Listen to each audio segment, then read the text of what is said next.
اعوذ باللہ من الشیطان الرجیم، بسم اللہ الرحمن الرحیم۔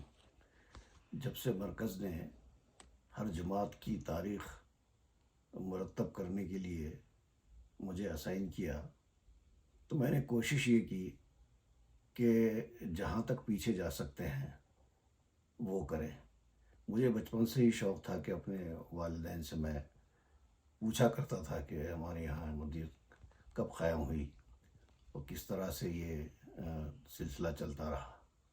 تو بہت ساری باتیں وہ ہیں جو مجھے اپنے والد محترم عبد المجید صاحب نے بتائی یا پھر میری والدہ خاتون صاحبہ نے بتائی۔ اس کے علاوہ پھر میں نے کچھ تحقیقات بھی کی تو مجھے اپنے نانا کے ذخیرے سے کتابوں کی اس میں کچھ خطوط ایسے ملے جو نانا کے نام آئے تھے یا کچھ نانا نے خود لکھے تھے لیکن پوسٹ نہیں ہوئے تھے۔ اس پر سے تاریخیں دیکھ کر مجھے پتہ چلا کہ 1931 تک تو جماعت کا جو ہے بیک گراؤنڈ ملتا ہے عثمان آباد میں، لیکن بعد میں میرے بڑے بھائی صاحب عبدالعظیم کو ایک خط ملا مفتی محمد صادق صاحب کا، وہ 1914 کا تھا۔ پھر ہمیں پتہ چلا کہ 1914 میں بھی عثمان آباد میں جماعت قائم تھی۔ پھر پچھلے دنوں مجاہد شاستری صاحب، جن کو مرکز نے مقرر کیا ہے مہاراشٹر کی تاریخ مرتب کرنے کے لیے، انہوں نے وہاں کے ریکارڈز چیک کیے تو اس میں پتہ چلا کہ عثمان آباد سے ایک وفد 7 افراد پر مشتمل سید عظیم الدین صاحب قاضی ایڈوکیٹ کی سرکردگی میں قادیان گیا تھا مسیح موعود السلام سے ملنے کے لیے، اس کا پتہ چلا۔ لیکن اس وفد میں جو افراد تھے ان کے ساروں کے نام نہیں تھے، لیکن چونکہ میرے نانا محمد یعقوب صاحب عظیم الدین صاحب کے بہت قریبی دوست تھے تو گمان غالب یہی ہے کہ وہ بھی اس وفد میں شامل ہوں گے۔ بہرحال عثمان آباد کی تاریخ 1905 تک پہنچ گئی پیچھے۔ اس کے بعد اور ایک ریکارڈ ملا کہ 1907 میں سید عظیم الدین صاحب اپنی پوری فیملی کے ساتھ پھر قادیان گئے تھے۔ تو اس کا مطلب یہ ہوا کہ سید عظیم الدین صاحب صحابی تھے اور ان کے ساتھ 7 اور افراد تھے۔ ہو سکتا ہے اس میں ان کے بھائی خلیل الدین صاحب بھی رہے ہوں، بہرحال ان افراد کے نام تو پتہ نہیں۔ لیکن میرے نانا محمد یعقوب صاحب بیعت کے بعد اپنے نام کے ساتھ احمدی لگاتے تھے، تو ان کی دستخط میں بھی محمد یعقوب احمدی ہی ہوتا تھا۔ وہ وہاں کے تحتانیہ مدرسے میں ہیڈ ماسٹر تھے۔ وہاں سے عثمان آباد میں ہمارے خاندان میں احمدیت کا قیام ہوا۔ سید عظیم صاحب کو کوئی اولاد نہیں تھی، لیکن ان کے بھائی خلیل الدین صاحب کو اولاد تھی اور وہ بھی سارے احمدی تھے۔ لیکن جب پارٹیشن ہوا ہے تو اس سے کچھ قبل سید عظیم الدین صاحب کی وفات ہوئی اور ان کی مزار ان کے کھیتوں میں ہی ہے۔ ان کے کھیتوں میں ایک فارم ہاؤس بھی تھا جہاں وہ تعاون کے زمانے میں شاید جا کر رہتے تھے، تو ان کی مزار تو محفوظ ہے آج بھی۔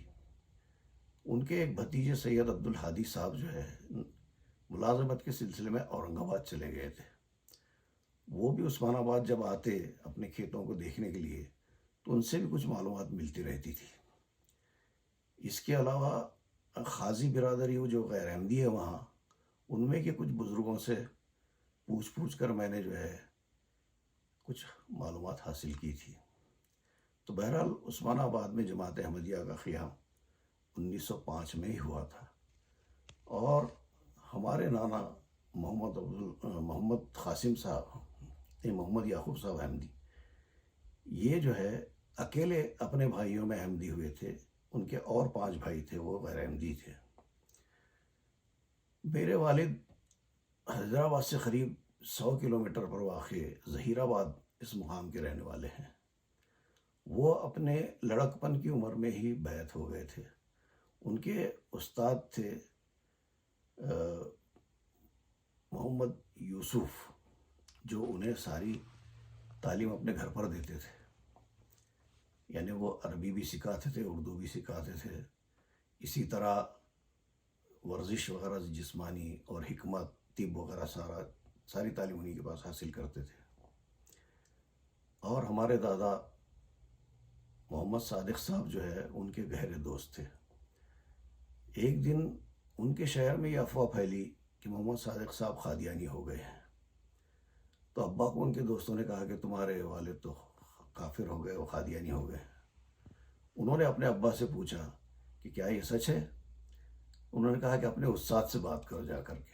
وہ اپنے استاد کے پاس گئے اور ان سے پوچھا کہ کیا آپ قادیانی ہو گئے ہیں؟ انہوں نے کچھ سمجھانا چاہا کہ میں بتاتا ہوں کہ احمدیت کیا ہے، لیکن والد صاحب نے کہا کہ نہیں، پہلے یہ بتائیے کہ آپ نے کیا احمدیت قبول کی ہے۔ جب انہوں نے کہا کہ ہاں میں نے احمدیت قبول کی ہے، تو پھر والد صاحب نے کہا کہ ہماری بھی بیعت لے لیں۔ ان کے ساتھ ان کے پھپھی زاد بھائی شیخ محمود صاحب بھی ہوا کرتے تھے۔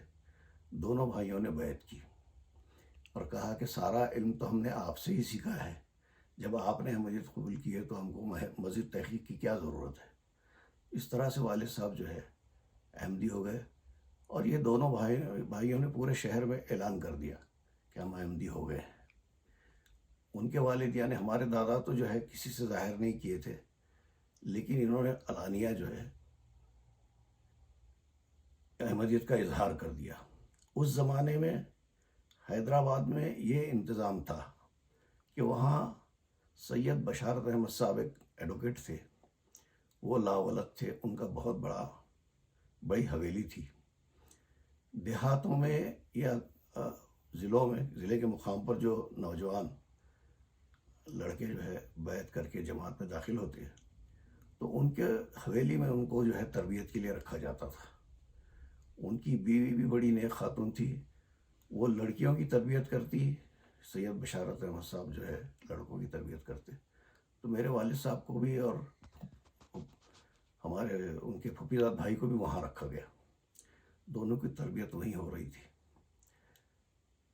تب جو ہے 1938 میں خلیفۃ المسیح ثانی رضی اللہ تعالیٰ عنہ حیدرآباد دورے پر آئے۔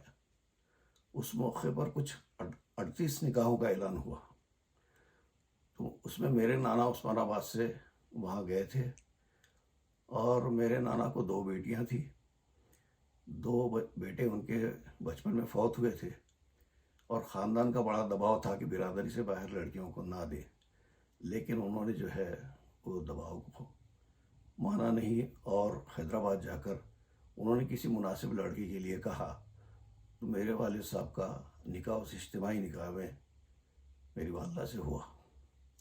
اس کے بعد رخصتی ہوئی، والدہ کچھ دن کے لیے ظہیر آباد ہوئی۔ وہاں کے حالات مناسب نہ دیکھ کر وہ جب واپس آئے عثمانآباد، تو اپنے والد کو بتایا کہ وہاں کے حالات تو ٹھیک نہیں ہیں۔ تب انہوں نے جو ہے انہیں ٹیچر کی ملازمت پر لگا دیا۔ وہ اس زمانے کی 4تھی تک پڑھی ہوئی تھی، وہ ٹیچر لگ گئی، تو پھر والد صاحب بھی یہیں آ گئے عثمان آباد۔ اس طرح سے ہمارا خاندان وہاں بڑھتا رہا۔ ٹھیک۔